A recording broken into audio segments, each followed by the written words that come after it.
Okay, so you've highlighted one sort of, I guess, lesson in terms of the importance of the individual.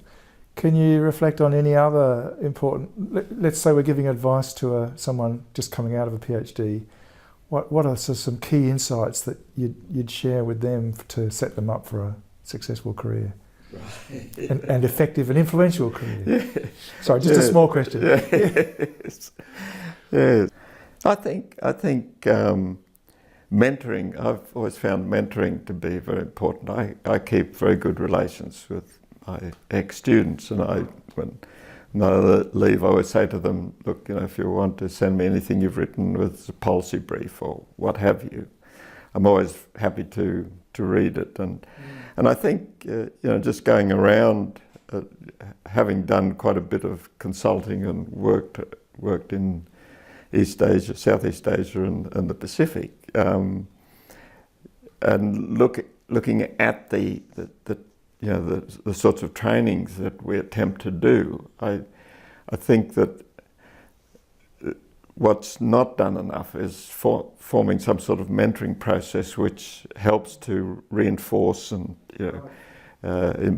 really embed those teachings in people's learning, so that they can go on to be good policy people. And so I've always tried to do that, and a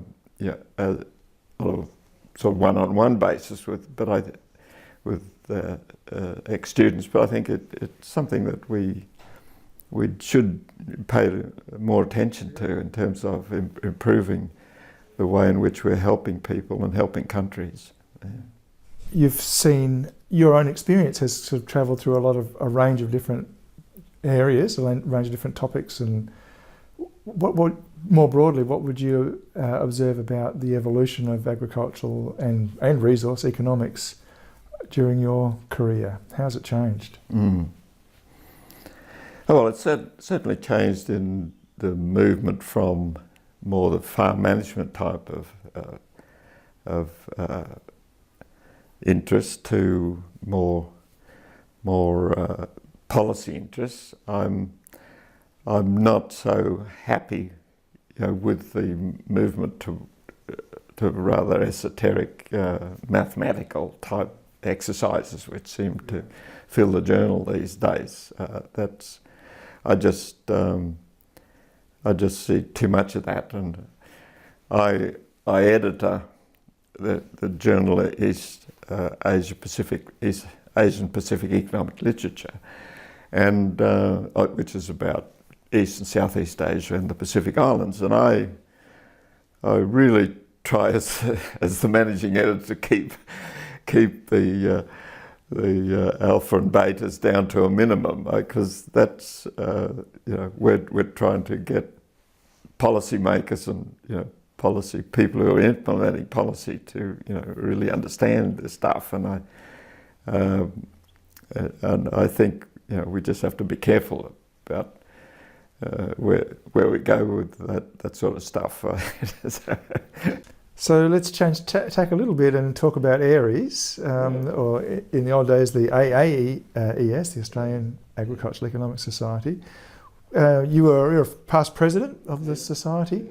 Could you reflect a bit on the role that AARES or AAES has had and the importance of it as an institution during your career? Yes, I've found it a really nice club. I mean, it's I find it's just a very pleasant thing to do, to be able to do, to go along each year and meet up with the people that you haven't seen for a while, and get together and even sometimes talk about work. But it's nice, to have in a sense a society or a club where it's about work, but at the same time it's so collegial. Yeah. And I just find it a terribly enjoyable thing to participate in for that reason. Yes.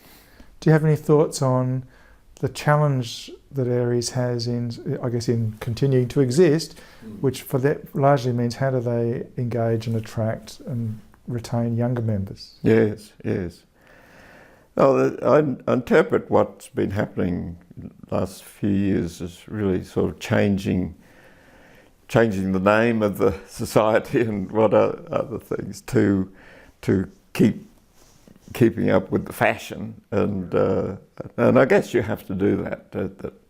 People have different interests that necessarily changing. Agriculture itself isn't so important in the whole scheme of things.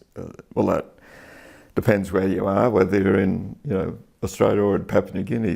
The things are different. The environment certainly become much more important as an issue to study, and so we've moved towards that. And it's always been true, and I think economists recognise this more than the agricultural economists do, that the training that agricultural economists have is a really, and this, I can attest to that personally, is really, allows you to work across a whole lot of fields. So why is that? Why is it that ag econs gives you that more than econs? Yeah, I think it was certainly initially, and Corden, I think, and has written about this, that just the training in the quantitative skills, like in my undergraduate days, linear programming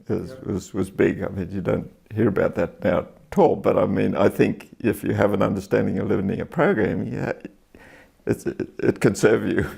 You can sort of understand economics, can't you? It's basically the economic problem. That's right. It's the opportunity cost, and that's what I say what I did say to people when I was teaching was, I hope I can teach you to understand three things. One is opportunity cost, one is moral hazard, and one is Tinbergen's theorem. And if you keep those in the back of your mind when you're writing policy briefs, you'll do a pretty good job. Yeah. And so economics, in a sense, is pretty simple, but in another sense, it's pretty profound. And that's, I think, we have done a pretty good job at that.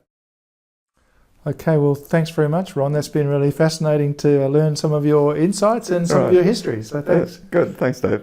Bye.